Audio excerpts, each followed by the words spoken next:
안녕하세요. 매일 새로운 사연을 전하는 읽어주는 사연 라디오입니다. 구독과 좋아요, 많은 공유 부탁드립니다. 오늘의 사연 시작하겠습니다. 안녕하세요. 초등학교 다니는 딸 하나를 두고 있는 40대 여성입니다. 오늘 제가 이렇게 사연을 쓰게 된 건 몰상식한 신우와 그 신우를 옹호하기 바빴던 남편 때문이에요. 솔직히 어쨌든 제 아이의 아버지고 고모이니 저도 이렇게 남들한테 욕을 하고 싶진 않았거든요. 그런데 해도 정도가 있지. 더는 참을 수가 없었네요. 저는 지금 수도권에서 제법 큰 카페를 운영하고 있어요. 처음부터 지금과 같은 규모의 가게를 시작했던 건 당연히 아닙니다. 벌써 10여 년 전의 이야기라 어디서부터 어떻게 시작해야 할지 모르겠지만 두서가 없더라도 들어주세요. 일단 지금의 남편과는 직장 생활을 하다 만났어요. 저는 작은 중소기업에서 회계를 담당하고 있었고 남편은 같은 직장의 영업팀 사원이었지요. 그리고 특별한 계기가 있었던 건 아닌데 직원 수도 적고 그나마 남편이랑 저랑 나이대가 비슷하다 보니 오며 가며 종종 대화를 나누다가 자연스레 연인 사이로 발전했달까요. 이후로 2년 정도 사귀다가 남편의 적극적인 프로포즈로 결혼을 약속했고요. 하지만 막상 결혼을 하고 보니까 남편이 시부모님에 관한 상당 부분을 부풀려 이야기했었다는 사실을 알게 되었습니다. 건물을 소유하고 계시다던 아버님은 알고 보니 그저 지인의 건물을 관리해 주시며 월급을 받아 생활하고 계셨고 어머님은 화장품 가게를 하고 계시다 했는데 알고 보니 마스크팩을 전문으로 포장하는 공장에 근무하고 계셨거든요. 이러한 사실을 알게 되었을 때 제가 아무리 시댁 재산을 탐내서 했던 결혼은 아니었지만 그래도 배신감이 상당했습니다. 사기 결혼이라는 생각까지 들었고요. 하지만 남편이 먼저 선수치듯 저더러 속물이었냐면서 오히려 자기가 속았다는 소리를 하질 않나. 그러더니 또 한다는 말이 자기가 저를 얼마나 사랑했으면 그랬겠냐며 놓치기 싫었다는 헛소리도 해대더라고요. 그리고 슬프게도 지금이야 핑계가 어떻건 간에 다 부질없는 변명인 걸 알지만 그때는 남편의 말을 들으며 오죽 내가 좋았으면 그랬을까 그런 생각을 하게 되었지요. 그래서 결국 유야무야 넘어가게 되었어요. 마음 한켠에선 내 친정이라고 크게 별 볼 일 있는 것도 아닌데 하는 생각도 있었거든요. 이후로 결혼한 지 1년도 채 되지 않아서 저는 임신을 했습니다. 정말 이루 말할 수 없을 만큼 기뻤지만 이내 현실적인 문제들을 마주할 수밖에 없었지요. 일단 결혼 당시 남편도 저도 있는 돈 없는 돈 모조리 끌어다가 간신히 방둑한 그나마도 한 칸은 거실이나 다름없는 빌라에서 살림을 시작했거든요. 그런데 그곳에서 아이까지 키우며 살아야 한다니? 한숨이 절로 나오대요. 게다가 어머님 아버님은 대번에 당신들한테 아무것도 기대하지 말라며 애는 못 봐준다 못을 박으셨습니다. 그리고 저는 친정어머니가 안 계셨고요. 그래서 어쩔 수 없이 퇴사를 하고 소위 독박 육아를 시작했네요. 그런데 아이가 4살이 되던 해 또 다시 문제가 생겼습니다. 남편이 회사를 관뒀거든요. 사실 제가 회사를 다닐 때도 남편은 회사 내에서 영업을 못하는 영업사원으로 유명했어요. 오죽하면 인세는 고사하고 자기가 일한 만큼 월급 받아오는데도 스스로 위축이 돼서는 어지간히 눈치를 보더라고요. 그리고 그런 와중에 상사가 바뀌었는데 전에 상사와 달리 남편한테 대놓고 사무실에서 핀잔을 주고 그랬던 모양이에요. 남편이 저더러 너무 괴롭다며 회사만 가면 숨이 막힌다고 난리였습니다. 지금 생각해보면 그게 공황장애였지 않았을까 싶어요. 아무튼 그래서 남편이 회사를 관뒀는데 힘들다는 사람한테 안 된다고 버티라고 할 수도 없었으니까 그냥 어쩔 수 없는 상황이었네요.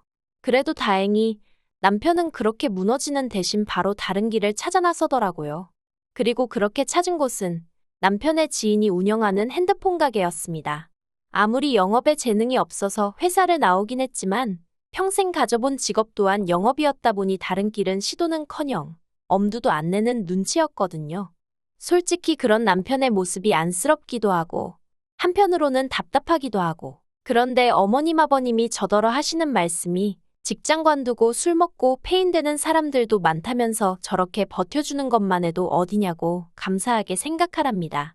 그리고는 덧붙이시기를 다른 집 여자들은 애 키우면서 돈도 벌어오고 하는데 외벌이 하느라 당신 아들은 죽어난다고 저에게 눈치까지 주셨지요. 차라리 저한테 지나가는 말이라도 너 참 속상하겠다 한마디 해주셨으면 저도 오히려 죄송하고 감사하게 생각했을 텐데 말이에요. 그래도 다행이라고 해야 할지. 그 무렵 친정언니가 카페를 하고 있었거든요. 친정언니는 저에게는 어떻게 보면 돌아가신 친정엄마를 대신하는 존재나 다름이 없었어요. 때로는 저희 가장 친한 친구이기도 했고요. 그래서 속상하고 답답한 일이 있으면 친정언니한테 달려가 하소연도 하고 그랬지요. 그리고 이번에도 남편도 그렇고 어머님 때문에 답답한 마음을 털어놓았습니다. 그랬더니 친정언니가 이제 애도 좀 크고 했으니까 애는 어린이집에 보내고 그 시간 동안 자기 카페에 나와서 아르바이트라도 하랍니다. 그렇게 제 용돈이라도 벌면 숨통이 트이지 않겠냐고요. 마침 언니가 하는 카페는 저희 집에서 멀지도 않았고 그러니 더욱이 거절할 이유가 없었어요. 그래서 바로 이튿날부터 출근을 시작했습니다. 그리고 모처럼 사람들 틈에 뒤섞여 저도 일이라는 걸 아니 몸은 고단한데 정신은 오히려 깨어나는 듯했고 기분도 상쾌하더라고요. 그리고 친정언니의 권유로 저는 틈틈이 빵을 만드는 법도 배우기 시작했어요. 2년쯤 지났을 무렵에는 자신감도 생겨서 제가 만든 빵이라던가 케이크 등을 사진 찍어 인터넷에 종종 올리기도 했는데 그때마다 반응이 나쁘지가 않대요. 게다가 인생은 타이밍이라더니 친정언니가 형부 따라 3시간 먼 곳에 지방으로 이사를 해야 하는 상황이 되었어요. 언니는 이제 완전히 자리 잡은 가게를 남에게 넘기기는 너무 아깝다면서 저더러 맡아달라 했습니다. 자매끼리 무슨 권리금이냐면서 그냥 자기가 하듯이 열심히 해서 월세나 밀리지 말라고요. 그래도 언니가 그동안 한 고생이 있는데 싶어서 은행 대출 받아서 원래 보증금에 얼마 더 보태줬는데 남편이 이걸 알고 아주 생난리를 치더라고요. 저더러 무슨 네가 재벌집 사모님인 줄 아냐? 누가 누굴 걱정한다는 거냐? 준다는 것도 거저 못 받냐? 솔직히 저는 저대로 기술을 익히고 보람찬 하루하루를 보냈던 반면 남편은 그렇지 못했던 것 같아요. 핸드폰 가게도 결국은 영업인데 그걸 잘 못하니 아무리 아는 사람이라곤 해도 결국 주인과 종업원이니까 남편에게 싫은 소리를 몇 번 했던 모양입니다. 그런데 남편은 또 관두면 어딜 가야 할지 모르겠다며 차마 관두지도 못하고 거길 꾸역꾸역 다니더라고요. 물론 저야 몇 번이나 남편에게 뭐가 됐든 기술을 배워보라고 설득도 해보고 화도 내봤지만 소용이 없었네요. 그리고 그런 시간들이 남편의 성격도 많이 바꾸어 놓았어요. 그래도 저는 긍정적이고 낙천적이고 주변 사람들도 챙기고 그랬는데 언젠가부터 부정적이고 자격지심에 한마디로 쫌생이가 되었더라니까요. 그리고 그 일을 계기로 남편과 제 사이는 이전보다 훨씬 멀어지게 되었습니다. 제가 가게의 규모를 키워갈수록 어쩐 일인지 저를 향한 남편의 불만 또한 하늘 높은 줄 모르고 치솟는 눈치였지요. 그럴 거면 내 돈을 쓰지나 말지. 언젠가부턴 생활비도 주다 안 주다 그러대요. 그래도 애 때문에 참고 살았습니다. 부모님 2분 중 1분만 계신 게 얼마나 큰 슬픔인지 누구보다 제 자신이 잘 알고 있었기에 애한테는 절대로 그 슬픔을 되물림하고 싶지 않았으니까요. 하지만 저도 사람인지라 정말이지 하루하루가 고역이었고 애만 아니면 차라리 가게에서 먹고 자는 게 속 편하겠다 싶었지요. 그렇게 부부지만 남보다도 못한 사이로 여기까지 왔네요. 그런데 그런 와중에 정말 생각지도 못한 이유로 남편과 이혼을 결심하게 되었습니다. 짧다면 짧고 길다면 길었던 시간 동안 남편과 이런저런 일을 겪으면서도 이혼만큼은 생각하지 않았는데 그런 어이없는 이유로 이렇게 될 줄은 정말로 몰랐네요.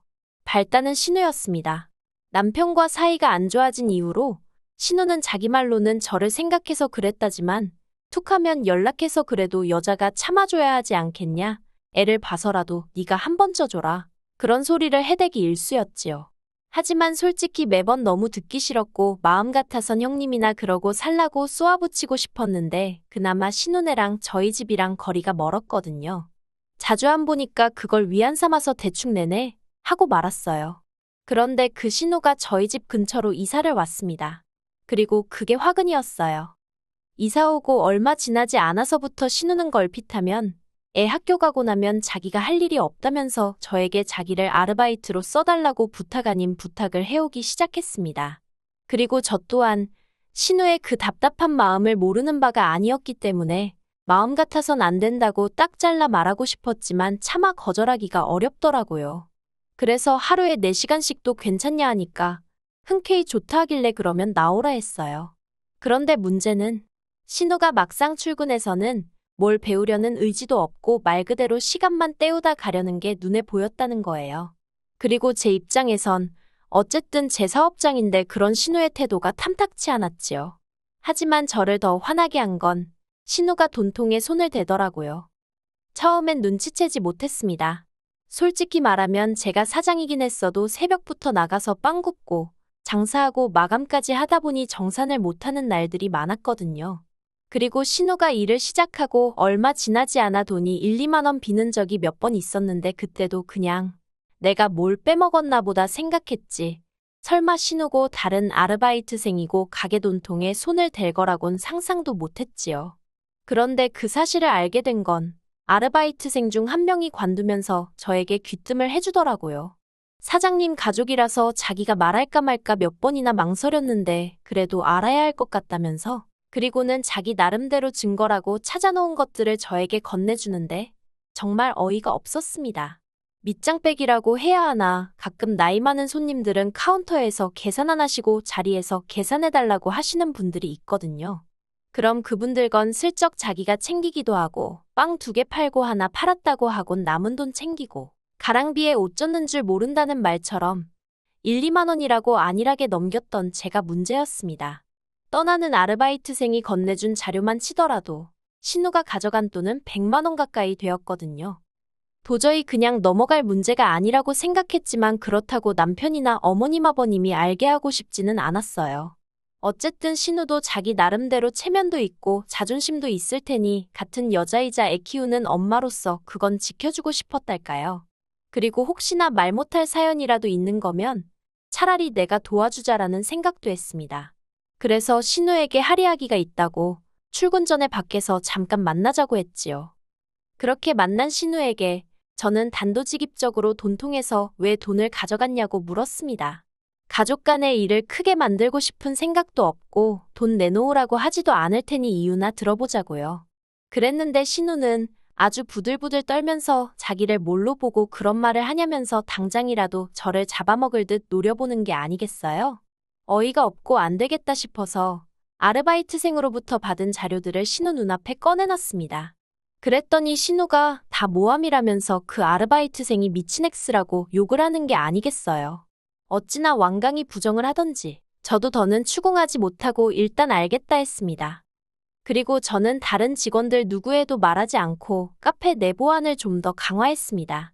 물론 평소에 가게 일에 관심이 많고 성실하던 직원들은 금세 변화를 눈치챈 듯 했지만 아니나 다를까 매사 건성건성이던 신우는 아무것도 모르는 것 같더라고요. 그리고 덕분에 신우는 결국 꼬리가 잡혔습니다. 다른 아르바이트생과 교대하는 과정에서 5만 원짜리 2장을 주머니에 넣는 게 포착이 되었으니까요. 그리고 저는 이미 한 번 기회를 줬는데도 불구하고 적반하장으로 나오는 신우를 더는 봐주면 안 되겠다 싶어서 신우뿐만 아니라 어머님 아버님 그리고 남편에게까지 사실을 알렸어요. 그랬더니 당연히 집안은 난리가 났습니다. 신우는 저더러 자기 인생을 망쳐놨다는 헛소리를 해댔고 어머님 아버님의 막말도 보통이 아니었지요. 누구 하나 미안하다 하는 사람이 없었습니다. 게다가 남편이 하는 말은 가관도 아니었어요. 자기를 무시하는 것도 부족해서 자기 누나까지 깔아뭉개냐면서 저더러 네가 돈을 벌면 얼마나 번다고 유세냐고 재수 없답니다. 그리고 신우가 그러는데 어떻게 가족끼리 시급을 12,000원밖에 안 주냐면서 그래도 한 3만 원은 받아야 된다며 짜증을 냈다는 거예요. 어이가 없어서 신우가 뭘 할 줄 안다고 다른 아르바이트생들의 세배를 받아야 하냐 물었습니다. 그랬더니 자기 누나는 대학을 나왔다나요? 순간 제 귀를 의심했습니다. 제가 언제 신우더러 영어를 하라고 했나요? 중국어를 하라고 했나요? 제가 요구한 건 성실하고 착실하고 정직할 것 그거 3가지뿐이었습니다. 그런데 무슨 대학을 들먹이며 3만 원이 어쩌고 황당해서 그래서 돈통에 손댔다고 하더냐고 소리를 빽 질렀습니다. 그러니까 남편이 저더러 너가 안 챙겨주니 신우가 셀프로 챙겼나 보지 그러는데 와 남매둘이 돌아도 단단히 돌았구나 싶더라니까요. 제가 남편더러 그렇게 억지 쓰면 좋으냐고 그리고 그렇게 치사하고 더러우면 이혼하자 했습니다. 그러자 남편도 한다는 말이 기다리던 바라면서 대신 제가 일군 재산의 반을 내놓으랍니다. 결국 그게 목적이었나 그런 생각에 배신감이 들고 치가 떨리대요. 법대로 하자 했습니다. 대한민국 법이 그렇게 단순할 줄 아냐고 한번 죽기 살기로 다퉈보자고요. 그리고 당연히 생활비도 안 갖다 주고 그렇다고 무슨 전업주부 마냥 살림을 한 것도 아닌 남편한테 제가 일군 재산의 절반씩이나 갈 리가 없었지요. 오히려 결혼이 파탄나게 된 이유가 남편임이 드러나면서 오히려 상황은 남편에게 불리하게 돌아가기 시작했어요. 게다가 신우, 제가 경찰에 신고했습니다. 가족끼린 처벌 못한다는 헛소리를 하길래 하나 못하나 보라고 쏘아붙이곤 보란 듯이 했지요, 뭐. 그랬더니 그제서야 이혼이고 뭐고 없던 일로 하자면서 알고 보니 신우가 심해부랑 사이가 안 좋아서 이런 일이 있던 게 알려지면 큰일이 난다나 어쩐다나요. 그래서 결국 합의 이혼으로 남편과 헤어졌고 처음 결혼할 때 어쨌든 남편이 해온 돈이 있었으니 그거 고려해서 4천만 원 내줬습니다. 솔직히 어쨌든 애 아빠이고 애는 자기 아빠한테 악감정이 있는 것도 아니니 어디 전세라도 구해서 살게는 해줘야겠더라고요. 그래서 이걸로 당신과 나는 끝이라고 아주 못 받고 공증까지 받아놨네요. 그리고 신우는 자기가 훔쳐간 돈 2배를 어디서 마련해와서는 제 앞에서 싹싹 빌더라고요. 그래서 신우가 몰래 훔쳐간 돈만 계산해서 받고 다신 제 눈앞에 띄지 말라고 했어요. 어차피 그쪽 남동생하고도 끝났으니까 더는 신경 거슬리게 하지 말라고요. 그리고 이 모든 과정에서 어머님 아버님은 저더러 독한 X, 못된 X는 기본이고 차마 입에 담을 수 없는 욕들도 서슴지 않고 저에게 퍼부으셨습니다. 두 분이 보시기엔 저 하나 때문에 당신 자식들이 고생하는 것처럼 보였던 모양이에요. 그래서 제가 이해하기로 했어요. 죽기 전에라도 부끄러운 줄 아시면 다행이고 못 아시면 그건 그거대로 불쌍한 인생이라고 생각하기로 한 거지요. 제가 이제 바라는 게 있다면 그저 우리 애가 자라서 엄마인 제가 왜 그런 선택을 내릴 수밖에 없었는지 이해해줬으면 하는 것입니다. 제 희생을 알아달라고는 하지 않을 테지만 적어도 저를 원망하지는 않았으면 좋겠네요. 참고 살았던 이유도 그리고 결단을 내린 이유도 모두 너를 위한 선택이었다는 걸 꼭 알아줬으면 해요. 긴 이야기 들어주셔서 감사합니다. 오늘의 사연은 여기까지입니다.